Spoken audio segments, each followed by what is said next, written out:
What's up, guys? Welcome back to another episode of BS for Build. Damn, are we excited about this one. You saw in the thumbnail, that's a Mustang GT. That's a 67 Mustang, and this is us introducing Oscar's Apocalypse build.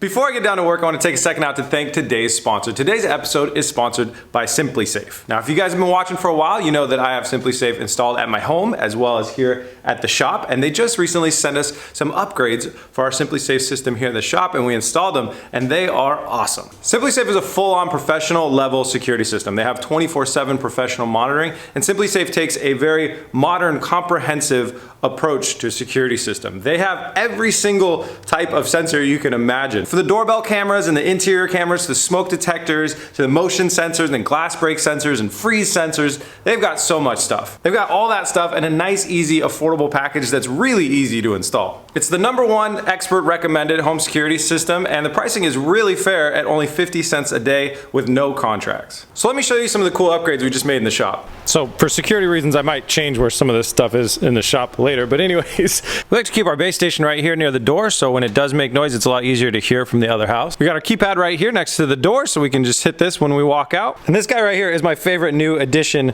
to the shop. It is the smart lock. It basically took no time at all to install into our existing door lock system. It integrated right in, and you can see that it's locked right now. And if I ever wanted to like let a friend into the shop, say I'm not around, just give them the code and the door will unlock itself. Super cool. If you ever forget to lock your door, you can relock it with a timer or with the app. You can keep track of who comes and who goes with alerts on the app, and you can remotely grant access from anywhere in the world over the internet and just electronically open your door. So if I haven't already made it clear, guys, SimpliSafe is an award-winning home security system that keeps your home safe around the clock. And it's really reliable, it's easy to use, and there are no contracts. I've been running it here at my shop and at my house for well over a year, and I am super pleased with it. So guys, go check it out. There's a link in the description below, or there's a link right here on screen. Go there and learn more about SimpliSafe today, and huge thanks to them for sponsoring today's episode. Now let's get down to it.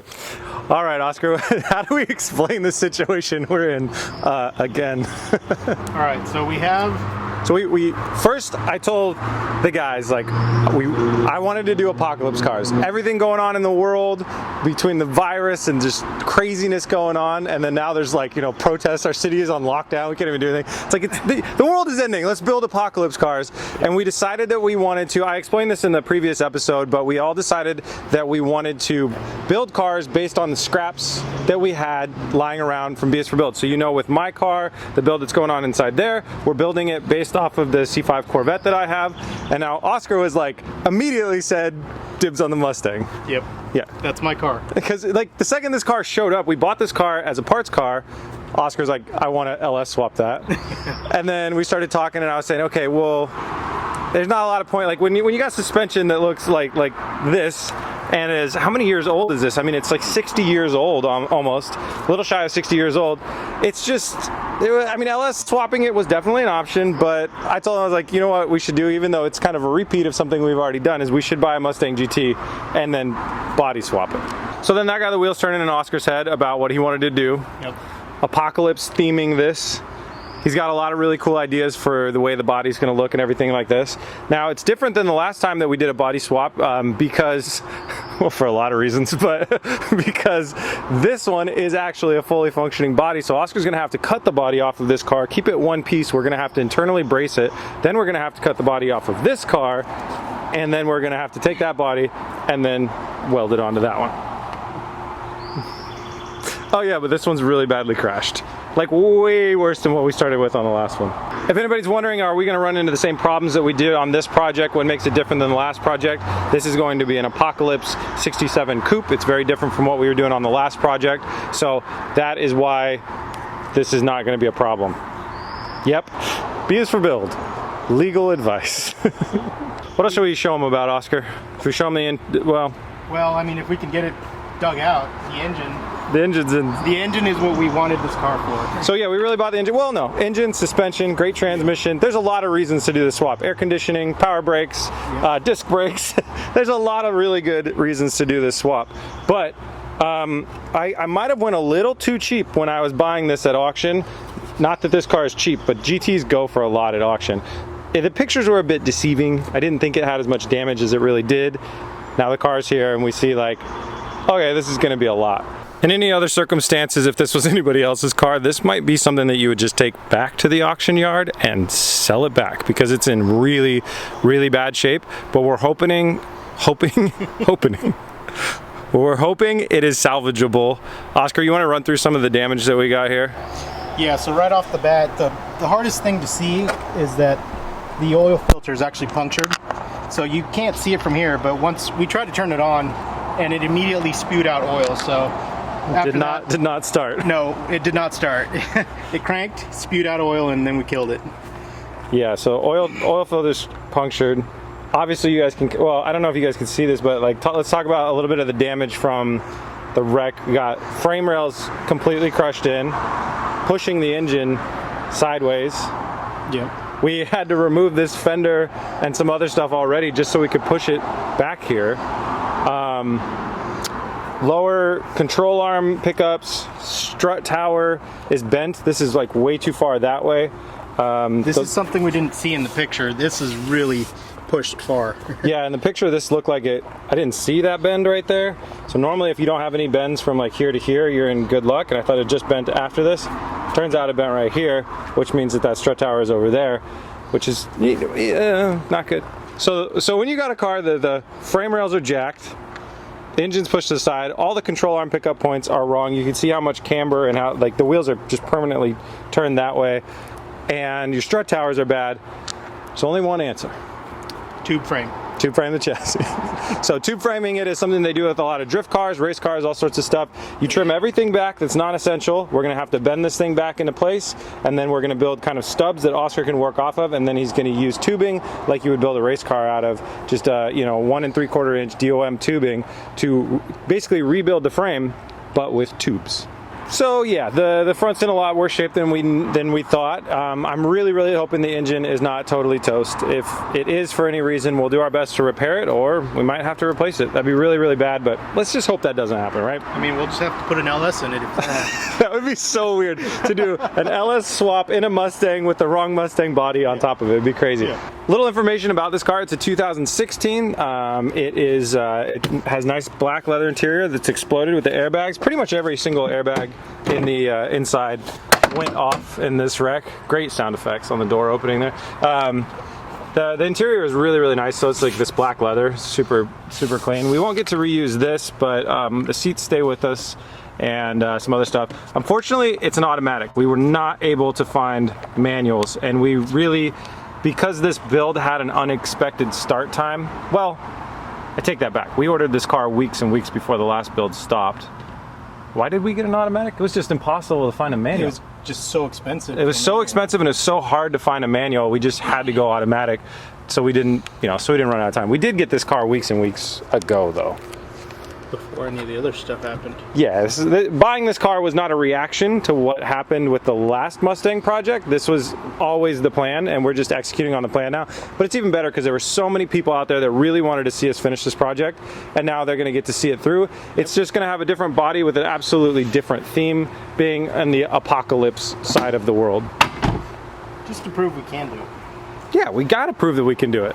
See, other damage, the quarter panel damage is all superficial. That doesn't really matter. That's all parts of the body that get cut off. And then when you come over to the other side, besides the fender, the other side is nice and clean. And we didn't really talk much about this car because it was just kind of boring. It's I don't know how many speed manual transmission inline 6 version of this car. Oscar got super close to getting this thing to start. I think we just ran out of a little bit of battery, but now that we're cutting everything off, it's just like, eh. Oh, it also has no brakes, so he really wanted to start it and drive it, and yeah, it having no brakes ain't gonna be very safe.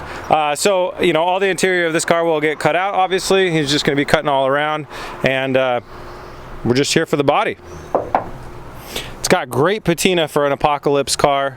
I don't know what Oscar's plans are as far as the exterior, but I think a lot of this paint's gonna stay, right? Yep, a lot of it's gonna stay. We're gonna do a few body mods on the outside that are gonna make it look very different and apocalypsify it. Apocalypsify it. So Oscar and I were just talking. We're thinking tear down on the front end to see how much trouble this build is starting off in. Hopefully it's nothing that we can't fix. I want to make sure the engine is at least usable. Yeah, that's the major part. Let's try and get it to a point where all the crap blocking the engine and everything is off, and see if maybe we can crank it or get close to that. See if we can't change that filter. Maybe give it a few cranks, see if anything's broken. Oil change, stuff like that. Yeah. And then our friends over at Version X Auto Body that painted my Huracan actually said that we could come use their frame pulling machine, which would really help us dial in this strut tower before everything gets completely cut off to do this. So this is a kind of an interesting point. I don't know if you guys know, but with auction cars, you know, sometimes people do this where they buy one and they get it delivered and they're like, whoa, this is too big of a project, and they just go sell it back at the auction yard. That is an option for us, and if we do it, we're gonna be totally honest with you guys, but we gotta see first, and then it's kind of a full commit because all this stuff has to be cut off, and when it goes back to the auction yard and somebody sees, like, they look at the vehicle history and it's like, yeah, the last time it was at auction it looked like that, and then now these guys like cut it all up and it went right back to auction. It's gonna look really bad and we're gonna get like next to no money for it. So this is pretty much a full commit. You know, normally, I'll tell you right now, here's what would stop us from being able to move forward with this build, or maybe stop us from financially making the smart decision, is if we get down there and you see that a frame rail or another piece of metal connected to that frame rail hit the block of the engine and broke the block in a catastrophic way, in a place that we need high oil pressure, or a cylinder wall or something like that has broken, then it might not be economical to move forward with this build. But let's see if we can find that out in today's episode. All right, so Oscar is officially getting started on his Apocalypse build. I'm stoked, and he's gonna just start tearing away all this stuff. We need this. Don't lose this. That's important. All right, begin.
Okay, Oscar spent some significant time diving into this thing. You can tell there's a lot less car than before. Let's start talking about what you've learned from the structural damage. Let's give them a breakdown.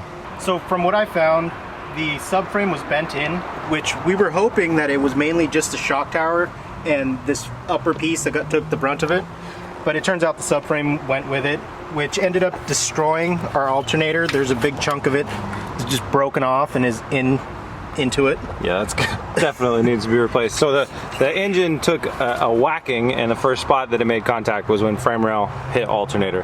And this is the subframe that he was talking about. It bent there and crinkled in, but then it also, you know, continued to push across and push that frame rail out. And then also the front impact bar that used to be right here probably had some doing of that too. So we found a new subframe on eBay. We're ordering that, like we ordered that today, so that'll be a couple more days. Oh yeah, you want to talk about that? Yeah, also our oil cooler took a beating. You can see where the frame actually crushed into it.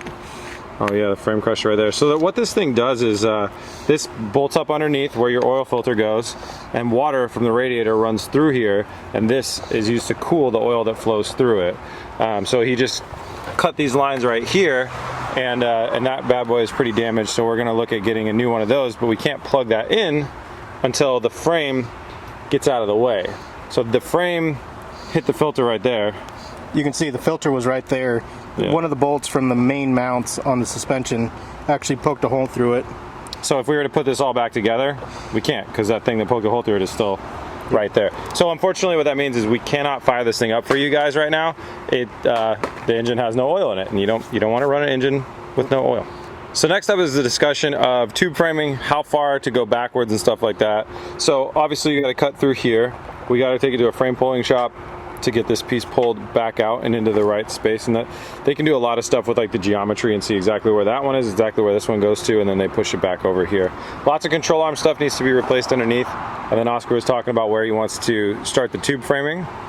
I would go back towards where the engine is, like right about here where it's straight, cut it off.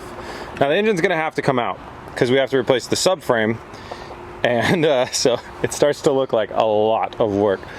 Dropping the subframe out means the engine's gonna come with it, so the engine comes out. Then Oscar, though, will have plenty of room to get back there, make your cuts, make your plate, and start building off. Start building off from there, yeah. Yeah. So it'll be pretty easy. I'll cut here, I'll put a plate there, cut it all the way even, all the way across, all the way to the bottom. Yeah, down there. You'll have those big pockets from this main cross member or frame piece that comes across. Yeah. Then we'll tie everything together. Come out, and then with the new subframe, it'll bolt up into your tube frame. So we're gonna use the OEM subframe since it's got all these awesome mounting points that you really need for suspension and everything. We want all the suspension geometry to be the same. It's a nice little shortcut. So it'll be like tube frame utilizing the front subframe. But the curtains, I think those are called, no, aprons. The aprons will be tube framed, and the frame rails will be tube framed out. All right, guys, so that's the first episode of Oscar's Apocalypse build getting started. A little bit worse off car than we thought what we bought, but all in all, totally should be fixable. The block doesn't have any massive holes in it or anything like that. It's looking good so far. I mean, it's such a challenge to be able to rebuild all of the frame rails in a car like that from one that's already damaged. But if anybody could do it, Oscar can. So that's where we're at, and it'll work. All right, thank you guys so much for watching. See you guys on the next one. Peace.